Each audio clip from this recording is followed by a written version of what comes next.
Well, when Mike said not many people know, I guess it could have been a lot worse, actually. And if there's any trouble, I'll know how to handle it. Thanks very much. Thanks, of course, to Roger and to Pierre and to Mike and for inviting me here, and for all of you for coming to listen. This is a topic that is so close to my heart. It's what I think about when I wake up. It's what I think about when I'm falling asleep. And that happened to me almost by accident. And I want to tell you how it happened to me, but also to share it because that's why you're all here. You're all here because, thank God, you get it. And what I'm going to tell you, I've got some good news, I've got some bad news, and I've got a challenge, which I think is actually quite an exciting challenge as well as a daunting one. So those are the three things that I'm just going to run through now. But the first thing that I want to tell you is that I ended up working on climate change, first of all in science, then in media, then in politics, and it happened initially by accident, and I just found it very fascinating. I was working on the science of climate change and noticing that it's very interesting how everything fits together, how the ice has to fit with the atmosphere, with the oceans, with all the different parts of it. It's very interesting. And then I met a couple of years ago a brilliant man in Canada who was talking to me. He works also in climate change, and he said there were some subjects, they start in your head. That's very interesting. Oh, how interesting, fascinating. And then they go into your heart. That's exciting. I love that. And then they go into your gut. That's nagging at me. That's worrying. And then they go into your soul. And when they're in your soul, there's no power on God's earth that will get them back out again. You're stuck with it. And that's what happened with climate change with me, because first of all, it's very interesting how everything fits together. Then it's very exciting, all the developments. Then it's very, very frightening as it's getting worse and worse. And then it's, okay, this is with me, and now part of my mission in life is to try and do something about this. And I want to share that with you because I have a warning. There is a serious danger if you keep on having these conversations, it will go into your soul. And then you won't be able to do anything, you have to deal with it. But actually, at the moment, I feel like it's the best life I could possibly be living. It's very, very exciting to be part of this generation now. And that's going to be part of the challenge that I'll come to. Okay, so that's that way. So I'm obviously going to start with the bad news. That's traditional, isn't it? I spoke at Creating the Future, and I said some of these things then, and it's actually got worse, even in the short time since Creating the Future. So climate change is already with us. I started talking about climate change more than 20 years ago. I was obviously very, very young at the time. And when I started talking about it more than 20 years ago, I said, if we don't deal with this in the next 20 years or so, we'll be seeing the signs, it will be among us. And you know what? We didn't deal with it, and it is among us. And when I give these talks, I'll spare you tonight, but I show a video just demonstrating the temperature change, just the temperature change that's happened around the globe since 1880 through to the present day. And I show it, and it goes a bit warmer and a bit colder in different parts of the world. You see some parts going a bit cooler, a bit warmer. It's all very nice, and the climate's changing. And then you get to the 70s and 80s and 90s and the 2000s, and the earth starts to cover in orange and red and red and redder. And it's not subtle. It's not subtle. And when I started talking about climate change, I had to try and choose pictures. What picture should I use? We might get some wildfires. Let me see if I can find a picture somewhere from a wildfire. And now do I choose the ones that have been ravaging California? Do I choose the ones that have been going across Australia? Do I choose Russia? Do I choose Sweden? Do I choose Chile? The worst wildfires in the country's history. It's already here. And then on top of that, you have the storms. So when you put so much energy into the atmosphere, as we're actually doing, and you put all that energy in, you don't just make it hotter. You make storms more intense, you make droughts more intense, you change the way that water moves around the place. And we've just had, like in 2013, 2015, 2016, we've had the strongest tropical storm ever recorded in the southern hemisphere, the strongest tropical storm ever recorded in the western hemisphere, the strongest tropical storm ever recorded in the eastern hemisphere. And again, it's not subtle. You had those incredible hurricanes that were going across the Caribbean. You remember Hurricane Irma? Massive, incredible size. It went over the island of Aruba, and at the end they said that there was nothing left. It was like you'd gone over it with a lawnmower. And so I look at all this and I think when I started this, I was saying this might come, and now it's already here. It's everywhere. I made a radio series that was about, let's see if I can find signs anywhere of climate change already affecting the natural world. And it came back like a tsunami in my face. So that's the bad news. And I'm starting with that also because it used to be that climate change was a story for tree huggers. Now, I had a very fascinating conversation about trees, I can't see with whom, earlier. I'm a big fan of forests. I'm a bit of a tree hugger myself. But it used to be the story that climate change was for people who were environmentalists, were responsible investors, as if all investors shouldn't be responsible. But because of what's happening already, that story has changed. So this is also still part of the bad news. A few years ago, Mark Carney started saying this. He's obviously the chairman of the Global Financial Stability Board, as well as the Bank of England, governor of the Bank of England, and he said, we have 3 reasons why climate change is a serious risk for financial stability. So this is changing the story from being about environmentalism and saving the planet to this is actually affecting our portfolios. Now, is anyone in the room an investor? You might want to listen to this bit. Because what I've just described to you, you might feel bad about big hurricanes or big storms or big forest fires and think, thank goodness it's not coming from me. But you know, the way we set up our global economic system, you start to ask yourself, remember the subprime mortgages? Remember subprime mortgages sliced up and diced up and put into everywhere so you couldn't actually move out of asset classes that were protected. Now think about climate risk. So what Mark Carney said is, first of all, climate risk, direct risk to assets. Is there an asset anywhere an asset that you're investing in, is it vulnerable to a fire, to a flood, to a storm, to any of these things that I've been describing? The Economist Intelligence Unit actually did a calculation. They said if we got to 4 degrees, what would be the profits at risk? What would be the assets at risk? Could we actually put a number on it? They came up with $4.2 trillion. I think that's an underestimate. But nonetheless, that's the kind of level we're dealing with, and it's right across the asset classes. You can't just move out of one and say, it's okay, I'm fine, I've divested. It goes everywhere, just like subprime mortgages. But in other ways, I talked to a military general who said, you see the migrations that are happening at the moment? The migrations that we're going to get with more climate change make this look like a walk in the park.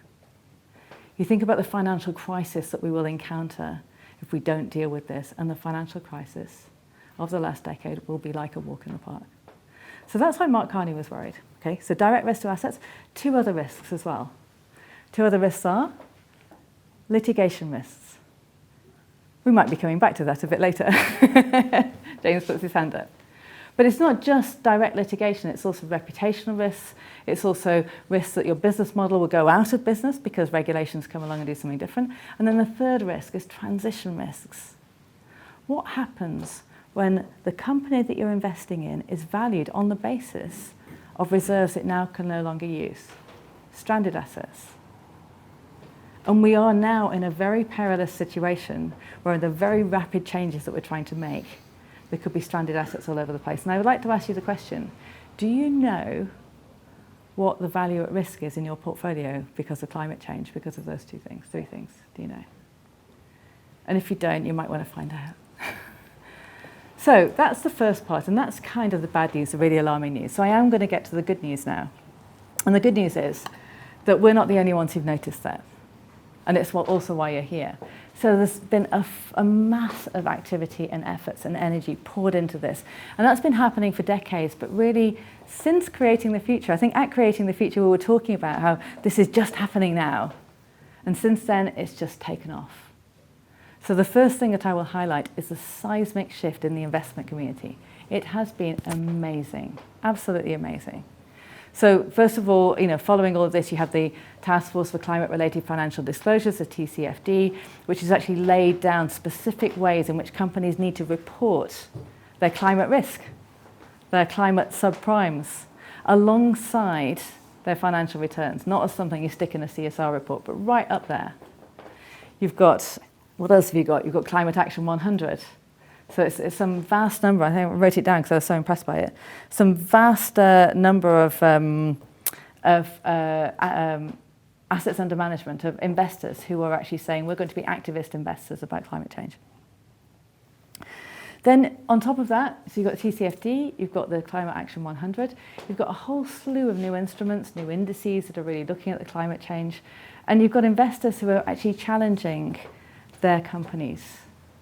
You've got investors that are actually going to the lion's den. Sean was there. I gave a talk last week at Oil and Gas UK, and Sean was there talking to them about the Divest campaign to all these oil and gas companies. And I was this morning at BP, and in a few days I'm going to see Shell, and they're all saying we're hearing it from our investors, we're hearing it from our customers, we're hearing it from everywhere. So that action is happening. I think the investment community has woken up to this. So that's one piece of good news. Next piece of good news is the political change. And so the meeting in Paris was had a very big effect.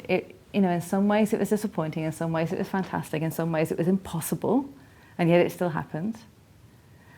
But when it did happen, that gave rise to a whole slew of additional activity. And the United Nations have talked about an inevitable policy response. And we're starting to see some of that already. Tomorrow I hear that we're going to have an announcement from Theresa May as one of her last acts, her swan song, to say we're actually going to commit the United Kingdom to be the first country in the world that will say our target is net zero emissions by 2050. This is really different. And then in the whole space of fiduciary duty, we might hear more about that from James in a moment, the whole space of fiduciary duty, I got so tired of people saying, I want to act on climate change, but unfortunately I have to make money. That old story is old and has gone. If you want to make money, you have to be thinking about climate change or you're really going to be in trouble. So I'm seeing that's another piece of good news. You've got the good news, which has got the action on the part of investors. You've got the good news, which you've got the action on the part of policymakers and politicians. And in fact, the UK Pensions Minister has also now issued new instructions and guidance about how fiduciary duty means that you have to consider material financial risk, and climate change is a material financial risk, so you already have to consider it. So those are two pieces. A third piece of good news, I hope this is making you feel a bit more cheerful. Technology, incredible. So we've got the incredible drops in price of solar and wind.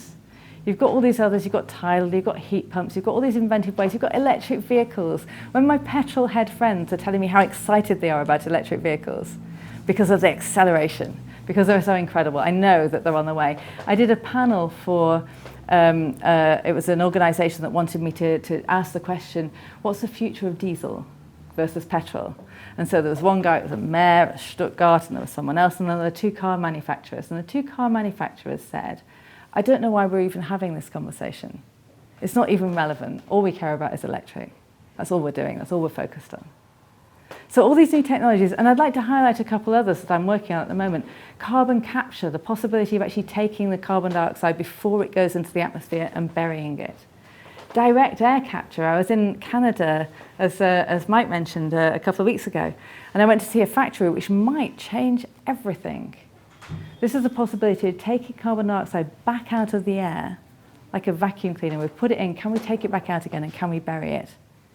And we wouldn't do that as a kind of, yes, we can carry on as business as usual, but as an emergency measure to try and stop the fact that we haven't been moving fast enough. And so out there, the new Apples and Microsofts are out there for investors as well. The technologies that are going to take over the world and wipe everything out are already out there. And I think that's very exciting. And then the fourth piece of good news is the people. It's the people. So you hear all this crazy stuff about our orange friend in America, who really should have come to Huntsman's for that outfit. God, he should have come here for that outfit. Anyway, and then you see that 70% of Americans think that climate change is real and humans are responsible. And you see Extinction Rebellion out on the street injecting that sense of urgency and realism. And you see, God help us all, you see the children.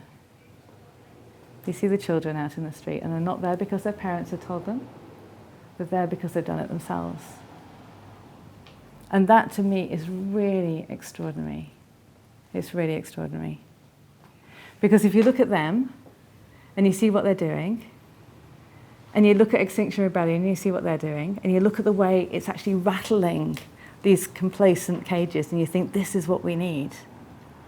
But also young Greta Thunberg, she said, what did she say when she went to Davos? She stood there in front of those business leaders with her pigtails, and she said, I want you to feel the fear that I feel every day. I want you to behave as if the house is on fire, because it is. And it really is. It really is.